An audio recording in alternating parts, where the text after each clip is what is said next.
Interested in taking your camping and hiking skills to the backcountry? That's great! Backcountry is a fantastic way to experience nature in its most, well, natural form, with as much solitude and wildlife as you can handle. After all, the best views in the world are from your tent, not hotel balconies. Let's get you outdoors. We'll look at a few components that contribute to planning a backcountry trip, including factors that affect the trails you choose, explain what fees and permits to expect, review the proper gear to pack, and provide some additional resources to help with your future planning. Each trail possesses characteristics that will affect how much hiking you and your group will be able to handle, and why planning a trip based only on total trail distance is not enough. To ensure your group has fun and stays safe, it's important to be familiar with how much hiking, both distance and time wise, your group is used to covering each day. Hiking along a flat path is not nearly as strenuous as a trail with many ups and downs, so checking out elevation charts of trails helps you better estimate where you'll be able to stop for camp each night.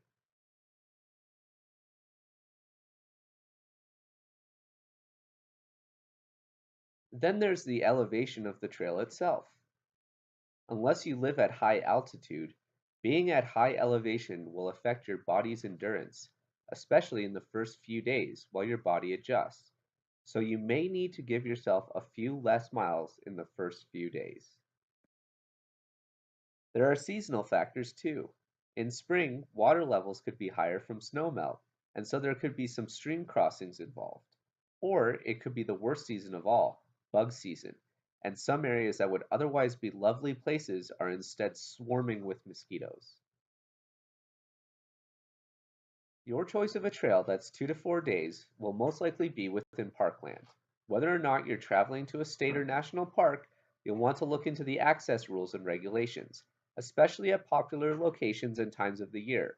Reservations may be required to ensure campsites along trailheads can accommodate the volume of eager hikers. For example, with Yellowstone National Park, there are park entrance fees. Backcountry trips are charged a per night fee, and backcountry campsites are extremely limited in size, most only allowing one group at a site per night. In the summer, it's encouraged to pay reservation fees to be able to secure sites along the popular trails ahead of time. Whether or not you have park entrance and reservation fees where you're going, you'll almost definitely need to register for some sort of backcountry permit. This is basically a way of letting the park services know where you are planning on adventuring, so there's a record for safety purposes. So now you have to figure out what to pack. You have camped and hiked before and already own a tent and sleeping bag.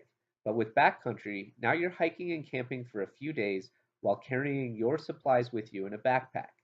You'll need some different equipment and want to carry only what you'll need at as small and as light a weight as possible. Your backpack will need to be around 50 liters to carry your clothing, gear, food, and supplies. Hiking poles are optional but great for added balance and shock absorption. While you may already have hiking shoes, you'll want to make sure you own a pair of boots that can provide support for you, plus the 30 to 40 pounds you'll be carrying. Some of the easiest ways to pack light are with dehydrated meals and a small gas powered stove. Boil water and pour it directly in the bag for cooking your food. You have to keep all your waste with you, and you should keep it in a bear-proof canister, which you should hang high in a tree at your campsite with some rope out of harm's way. Water weighs 2 pounds per liter, and if you carried all the water you needed for your entire trip, you'd be weighed down in a hurry, which is why backpackers carry a water filter and a hydration bladder for clean water when they need it. Use water bladders with your packs during hiking, then detach from your bag around the campsite for cooking.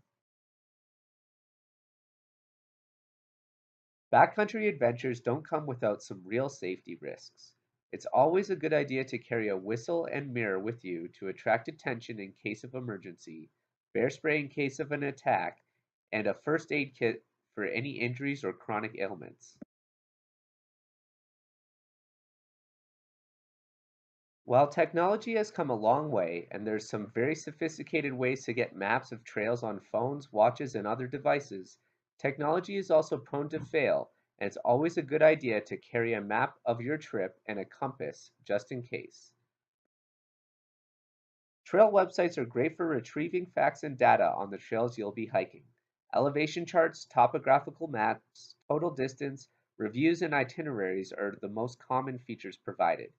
These sites and others will sometimes even have downloads for your GPS devices to allow for maps to help your navigation on trail. Backpacker.com is a great resource for reading up on the latest backpacking news and gear reviews. There's features on trails, survival tips and skills, get recipes, and read Q&As from professional hikers and backpackers. Plus, their trail finder breaks your search down by zip code, city, state, park, or trail length. Since most backcountry touring is within state and national parks, these sites are a great place for maps, discovering any fees and permit requirements, and for reading blog articles like A Beginner's Guide to Backcountry Hiking Prep. Detailed information like weather reports and any trail closures at specific parks are available within a few clicks. Make sure to reach out to the local rangers and staff responsible for the trails you're interested in with any other questions, as they're eager to help people like you experience the outdoors in a fun, enjoyable, and safe fashion.